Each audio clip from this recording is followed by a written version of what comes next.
Okay, so I recently bought this original Springfield 1847. It's a 69 caliber smoothbore percussion rifle. The person I bought it from shoots and matches with black powder, and they told me a sort of a FUD story that I want to test, which is you take lead balls, shake them up in a can, and dimple them like golf balls. Shoot that without a patch. It should be more accurate out of a smoothbore than a paper or cloth patch. So we have our Georgia volunteer rifleman here who got stuck with a shitty smoothbore musket, and he'll be doing our testing for us.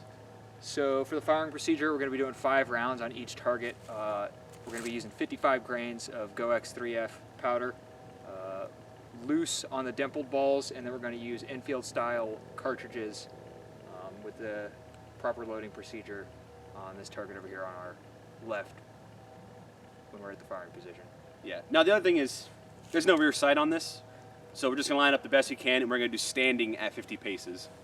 This isn't a bench rest rifle, so we'll go and see what it does. My prediction, I think they're maybe the same. Yeah, I think it's going to be minute as far as results are concerned. Yeah. It's really hard to... It's really fucking hard to get these on.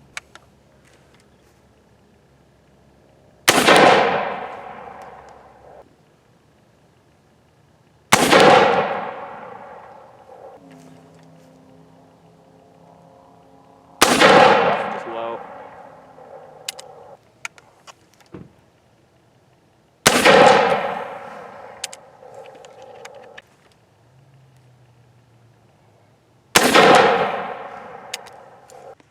So the way he was talking about was, there's our dimpled ball. No cartridge or anything, just loose powder. So we're still doing 55 grains of Go X3F. So I'm just gonna dump that on in there and on my hand. Drop the loose ball in. Ram it home.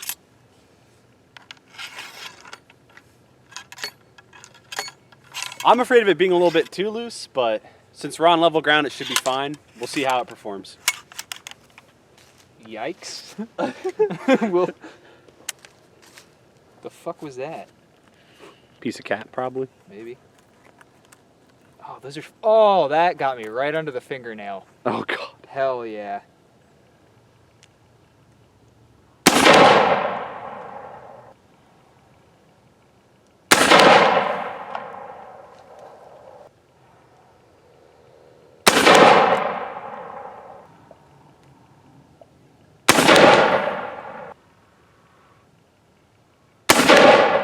I was probably slightly right.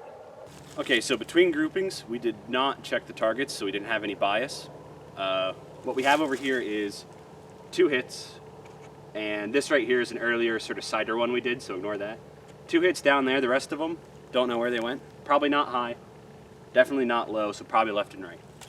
On the dimpled ball, we have all 5 hits on paper, still low, but that's fine. And the maximum spread is 15 inches for 5 shots. So this is significantly more accurate than the paper patch smooth ball.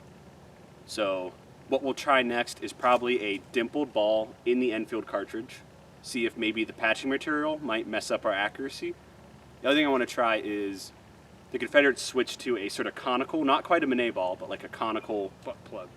basically, yeah, butt plug projectile. If I can get a custom mold of that, we'll see what that does. And if we can get our hands on a rifled 1847, then we can compare rifled versus smoothbore. But we'll see what we can do. But the dimpled balls shaken in a coffee can, that's a real thing. I don't even think we have to fire another grouping. No. I mean, this is a significant difference.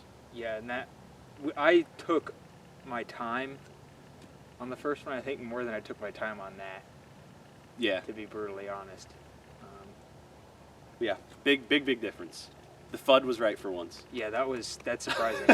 Science behind golf balls. Do you want to compare it to a rifle, maybe? Personally? Yeah, right now. Right now? I mean, it's still daylight. Fuck it, why not? We got a flintlock 50 caliber rifle, 42-inch barrel. Fuck it, we'll shoot at this one, see what it does.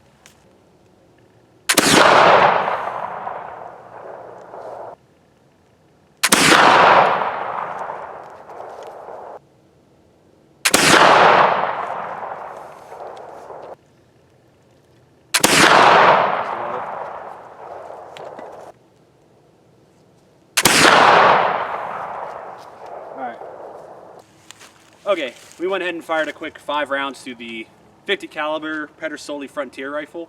Now, it is a flintlock. That lock time is going to hurt our accuracy, but as you can see, pretty damn accurate. We're looking at 7 inches. That's 55 grains of 3F GoX, no patch, .490 ball. So twice as accurate as this with the dimples, a billion times accurate than that without the dimples. Which is surprising because I actually just like the single nipple on the front of this and just eyeballing down the muzzle as opposed to those buckhorn sights. Yeah, this has buckhorn sights that are fucking garbage. I don't know, Pedersoli, why do you do this? Like, it's a Frontier rifle with late 1800s buckhorns. Oh, also, yeah, it's right on the balance point. Why? Okay, whatever. But, so we're not quite reaching rifle level accuracy. And I will admit, for a flintlock muzzleloader, this one is extremely accurate. It's got set trigger on it. But it is getting pretty damn close. I bet you with dimpled balls, you could probably start landing consistent person-sized hits at 100 yards. I don't know, maybe at some point we'll take that out to go back there, go to 200 or something. And Gives me a reason to buy a rifle at 1847. we'll have to set up a very, very, very large target, but we might be able to see our spread at long range. Yep. But sorry for doing all the black powder shit. We'll do modern things eventually at some point. Modern expensive. We're just getting sidetracked.